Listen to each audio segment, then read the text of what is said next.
Nous avons tous dans notre mémoire ou dans notre cœur un souvenir des hautes tours de Notre-Dame de Paris. Nous les avons rencontrées dans les pages d'un roman de Victor Hugo, lors d'un voyage à Paris entre amoureux ou entre amis, ou manette en main dans un célèbre jeu vidéo.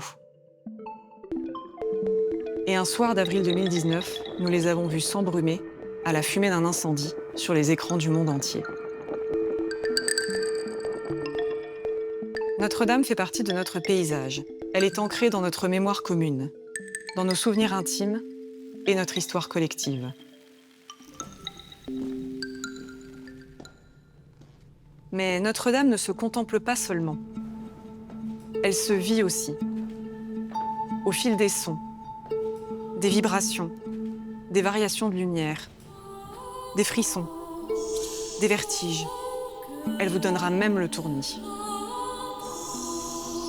Cet escalier, par exemple, qui remonte le long de la tour.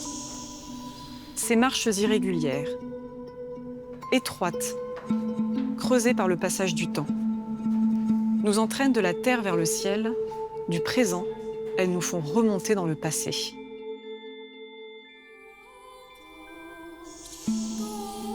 Les hauteurs de la façade abritent de majestueuses salles. Elles révèlent une des beautés cachées de Notre-Dame, la blondeur chaleureuse de ses pierres. Partout autour de nous, un univers minéral. Ces pierres calcaires, extraites des profondeurs de Paris, s'élèvent depuis 8 siècles au-dessus de la cité. Ah, si les pierres pouvaient parler, elles nous raconteraient tous les visiteurs qu'elles ont vus passer. Toutes ces mains qui les ont caressées, agrippées et égratignées, toutes les voix qu'elles ont fait résonner. Les voix de Notre-Dame, celles des cloches qui chantent à chaque événement du calendrier chrétien, à chaque événement heureux ou malheureux, celles qui célèbrent, consolent et rassemblent.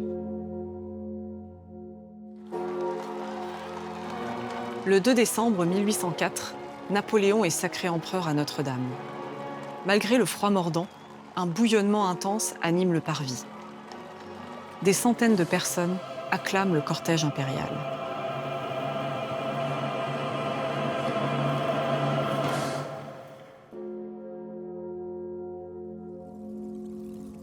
Emmanuel prend part aux festivités. Suspendu à sa cage de bois, ce doux géant de 13 tonnes balance sa robe d'airain d'avant en arrière et fait rugir par les abassons un fa dièse grave et plein.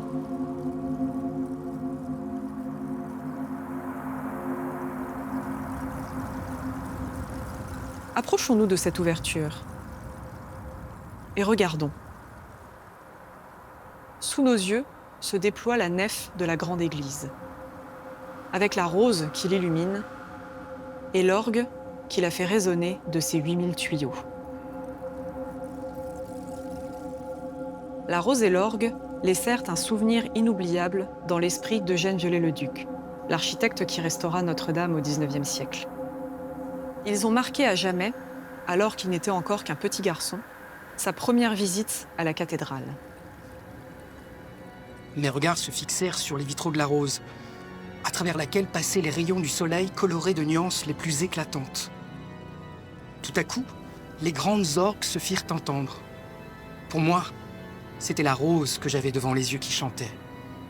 J'en venais dans mon imagination à croire que de tels panneaux de vitraux produisaient des sons graves, tel autre des sons aigus.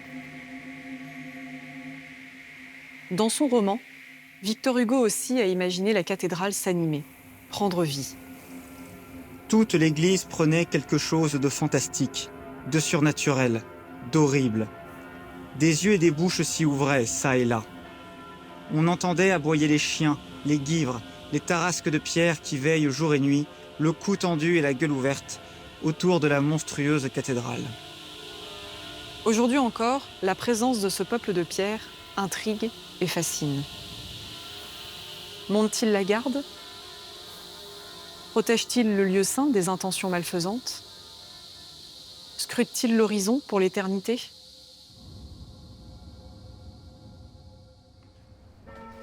L'horizon. Quelques marches et nous y sommes. Là, Paris s'étire, vaste, infini, pleine de vie. Le vent regonfle nos poumons. La lumière nous éblouit. La chaleur nous saisit. Et le bruit de la ville remonte jusqu'ici.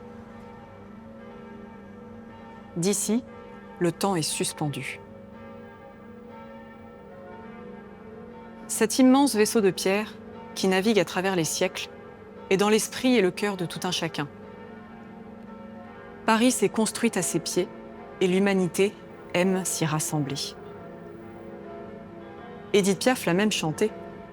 Voilà pourquoi Paris s'enroule comme un escargot. Pourquoi la terre s'est mise en boule autour des cloches du Paris.